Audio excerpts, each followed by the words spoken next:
Hello welcome everyone, my self Bhavani Singh, resonance faculty. आज हम जो लास्ट टाइम बात की थी कि जो ज्योग्राफी की सीरीज है उसको कंटिन्यू करेंगे। We have talked about El Nino, La Nina, Indian ocean dipole की बात कर ली थी। And last time you talked about MJO, Madden Julian oscillation की बात की थी अपन ने। Now in the next topic in this series is AMOC, Atlantic meridional overturning circulation. ठीक है, तो अमोक के बारे में जानते हैं। इसके बारे में अपन देखेंगे कि सबसे पहले कि अमोक क्या है।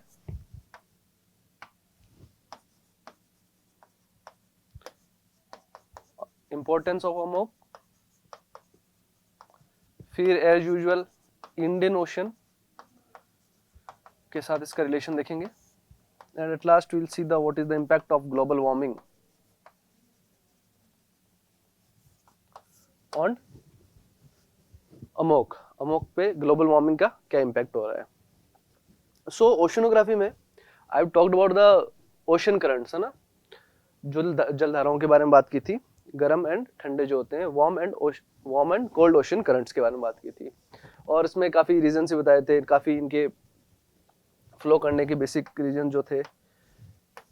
आपके सैलिनिटी का जो डिफरेंस होता है, ठीक है, डेंसिटी का जो डिफरेंस होगा, टेम्परेचर का जो डिफरेंस होगा, and the rotation of the earth.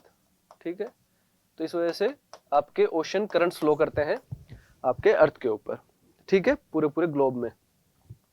और अपन ने काफी डिटेल में इनकी विस्तृत चर्चा की थी। We have talked about each and every country in detail. So अपन जैसे देखते हैं, अपन अटलांटिक ओशन के बारे में बात करेंगे और इंडियन ओशन के बारे में देखेंगे। ओके, तो यहाँ पे जो इक्वेटोरियल करंट है जो ऊपर की तरफ जा रहा है, ठीक है, तो यहाँ पे ये होता है वार्म ओशन करंट। जो गल्फ स्ट्रीम होती है, जो आगे के जाके दो पार्ट्स में टूट जाती है, जो एक बाद में कैनरी करंट बन जाता है, और ये क्या बन जाता है आपका नॉर्वेजियन करंट। तो नॉर्वेजियन करंट इस लैटिट्यूड पे क्या करता है, जो ये आपका यूरोप का क्लाइमेट है, वेस्टर्न यूरोप का क्लाइमेट है, इसको क्या रखता है, आइस फ्री रखता है। पोर्ट्स को आइस फ्री रखता है, क्लाइमेट मॉडरेट रहता है यहाँ का।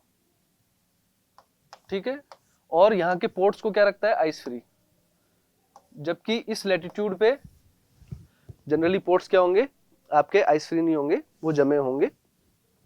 ठीक है, सो ये जो करंट होते हैं, जो गल्फ स्ट्रीम है यहाँ पे, और यहाँ पे जो ये लेब्राडोर करंट मिक्सअप होते हैं, तो अपन ने लास्ट पढ़ा ही था इसके बारे में कि mixing of hot and cold current give rise to the best fishing ground in the world. तो यहाँ पे आपका न्यूफाउंडलैंड था, और सेम यहाँ पे भी सिचुएशन देखी, जो कुरुशियो आपका वार्म ओशन करंट है, ओएशियो आपका क्या कोल्ड ओशन करंट है। तो जापान के यहाँ पे भी बेस्ट फिशिंग ग्राउंड मिलते हैं आपको। और अपन ने ये चीज देखी थी कि जो ये fishing warm and cold ocean current की मिक्सिंग है, इसके अंदर क्या होता है, इन दोनों की मिक्सिंग की वजह से यहाँ पे डेंस फॉग भी क्रिएट होता है। तो जनरली यहाँ पे एक्सीडेंट्स बहुत ज्यादा होते हैं, ठीक है, शिप्स के। तो ये बेसिक फिनोमिना है। और नीचे से अपन ने देखा था उसमें कि जो अटलांटिक सर्कमपोलर करंट है, ठीक है, तो ये पूरे के पूरे ग्लोब पे ऐसे घूमता रहता है। और ये काम करता क्या है, टेम्परेचर डिस्ट्रीब्यूशन का। तो इन करंट्स का काम क्या है, मेजरली टेम्परेचर डिस्ट्रीब्यूशन।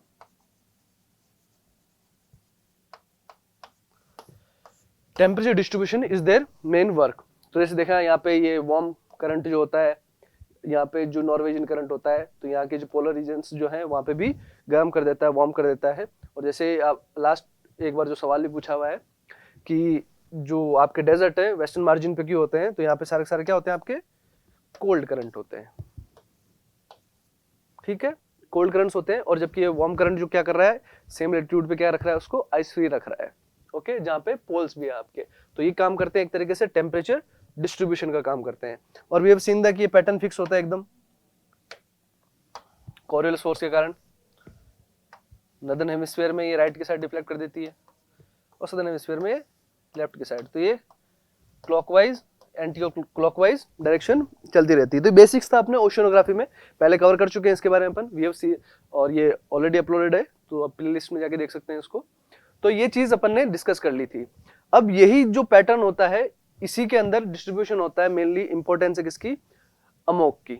जैसे अपन we will cover this topic in further classes that कि सैलिनिटी राइज करती है जहां पे इवेपोरेशन ज्यादा होता है, बट जैसे ही उसके अंदर फ्रेश वाटर ऐड करा होगा तो वो क्या हो जाएगी, सैलिनिटी कम हो जाएगी, और जब सैलिनिटी कम हो जाती है तो सरफेस पे आ जाता है वाटर वो, और सैलिनिटी ज्यादा हो जाएगी तो वाटर क्या करेगा, सिंक करेगा वहां पे। ठीक है, तो कोल्ड करंट जो होते हैं ये क्या करते हैं, सैलिनिटी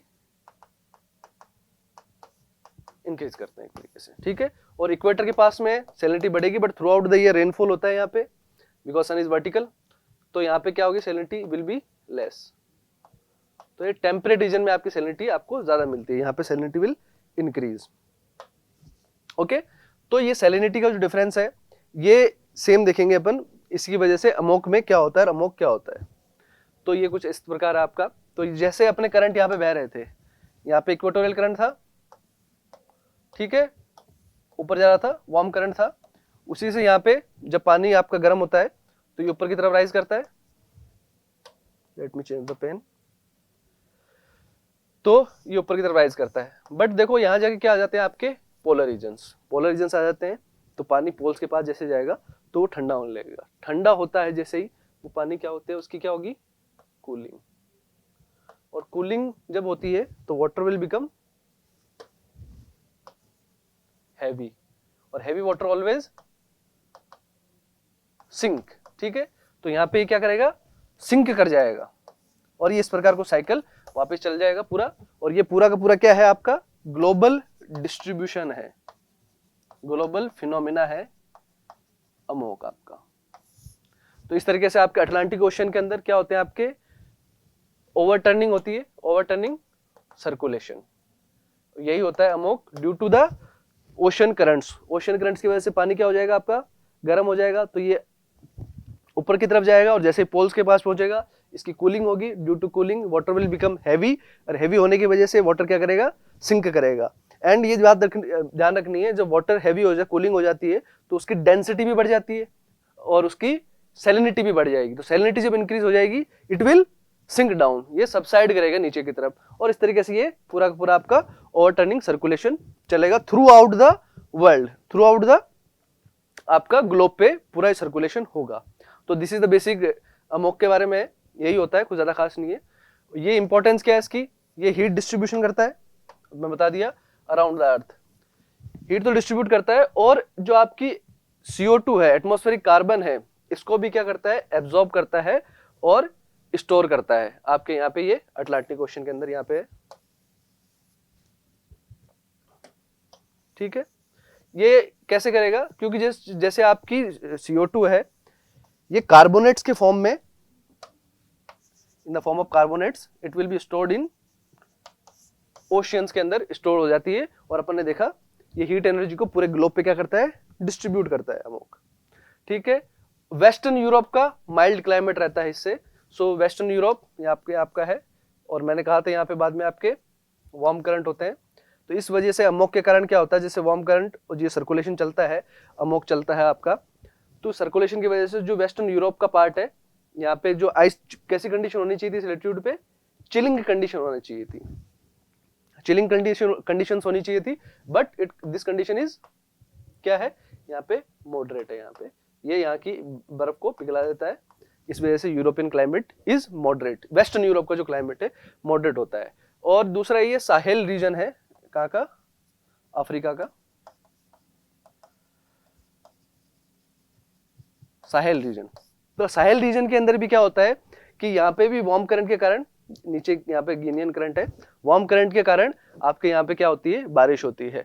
बट अगर ये वार्म करंट यहाँ पे अमोक वाला करंट फ्लो नहीं करेगा, अगर साइकिल वीक हो जाता है कई बार, तो क्या होता है कि साहेल रीजन में अराउंड 15 to 20 ईयर्स के आसपास पहले, तो यहाँ पे भी जब इसका ओवरटर्निंग स्लो हो जाता है, रुकता नहीं, स्लो हो जाता है, स्लो होने की वजह से यूरोप का क्लाइमेट भी आपका बहुत ज्यादा चिलिंग हो जाएगा, चिल क्लाइमेट हो जाएगा, बहुत ज्यादा ठंडा क्लाइमेट होगा, और यहाँ पे भी क्या होंगे, बारिश नहीं होगी, ड्रॉट पड़ जाएगा, ड्रॉट की कंडीशन बन जाती है साहेल वगैरह रीजन के अंदर।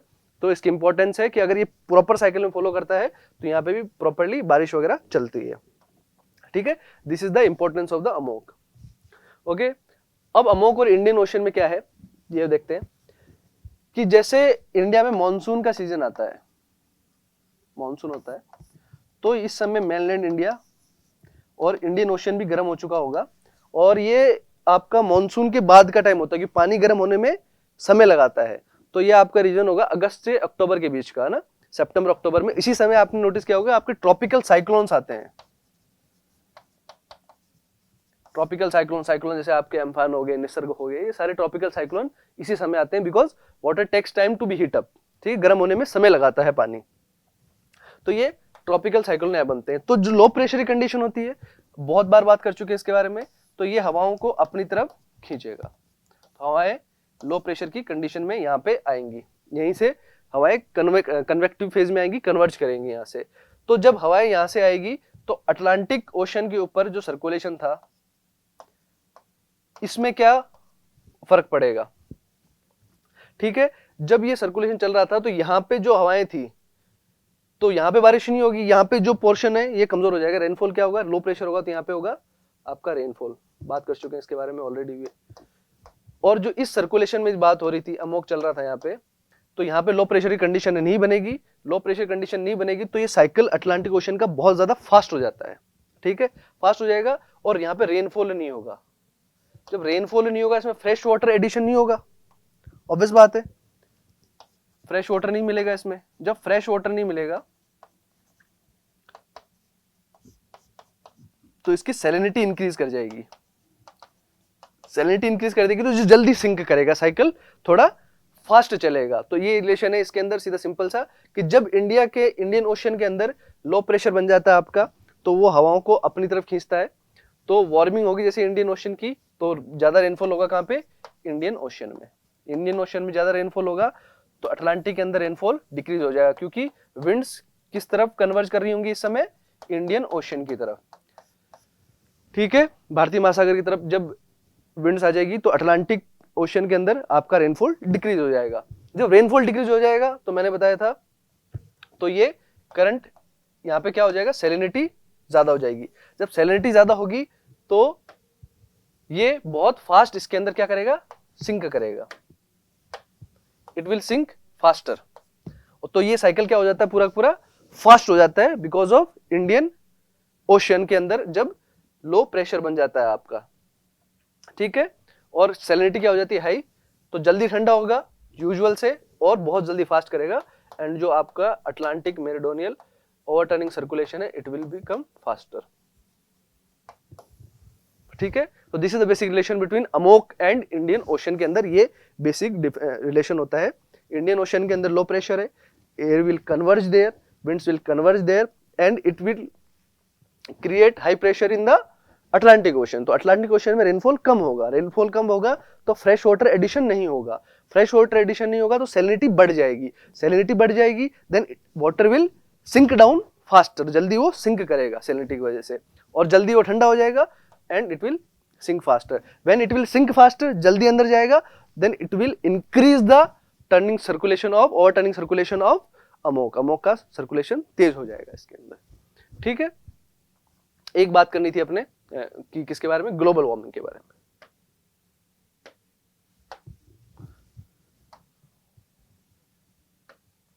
सो इन द ग्लोबल वार्मिंग क्या होगा, ग्लोबल वार्मिंग होती है जब, तो आपके ग्लेशियर्स पिघलते हैं, बेसिक वही कॉन्सेप्ट है।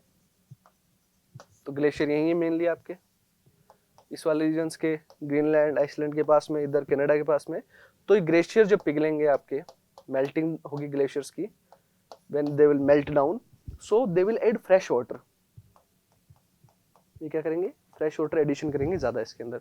जब इसके फ्रेश वाटर का एडिशन ज्यादा होगा तो सैलिनिटी क्या हो जाएगी, डिक्रीज हो जाएगी। तो डिक्रीज जब सैलिनिटी हो जाएगी तो ये जो सर्कुलेशन था आपका, ठीक है, तो ये जल्दी से जाके यहाँ पे फ्रेश वाटर के एडिशन की वजह से जल्दी ठंडा नहीं होगा, ठीक है, जल्दी ठंडा नहीं होगा तो कूलिंग फास्ट नहीं होगी, तो उसकी सैलिनिटी भी कम हो जाएगी, सैलिनिटी भी कम हो जाएगी। तो सैलिनिटी कम हो जाएगी तो ये सिंक फास्ट नहीं करेगा, सिंक, इसकी सिंकिंग स्लो हो जाएगी। जब इसकी सिंकिंग स्लो हो जाएगी, it means Amok will become weaker.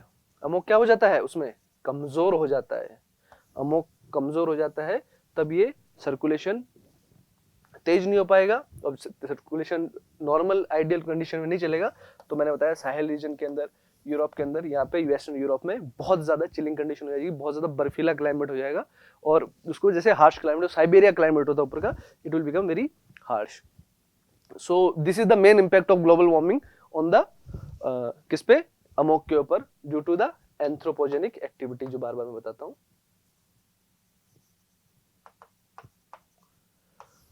Okay, so this is all about AMOC. I think so आप अमोक जैसे बहुत आसान है, ज्यादा कोई डिफिकल्ट नहीं है.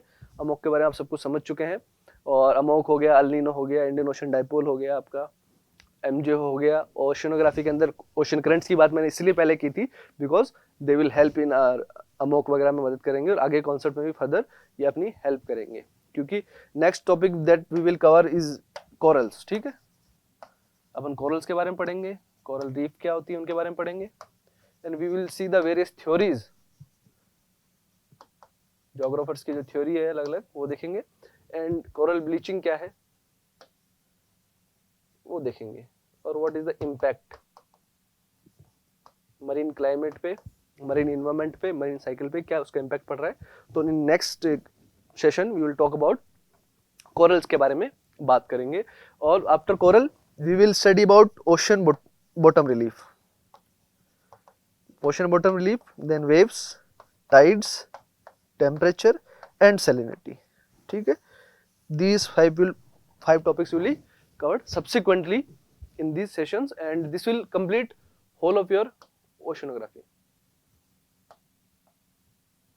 ठीक है, in your Olympiad exam. I hope so you have understood everything. और बहुत easy concept है, इतने difficult नहीं है. If you have any doubt, feel free to ask me, कभी पूछ सकते हैं. ठीक है, okay, thank you very much.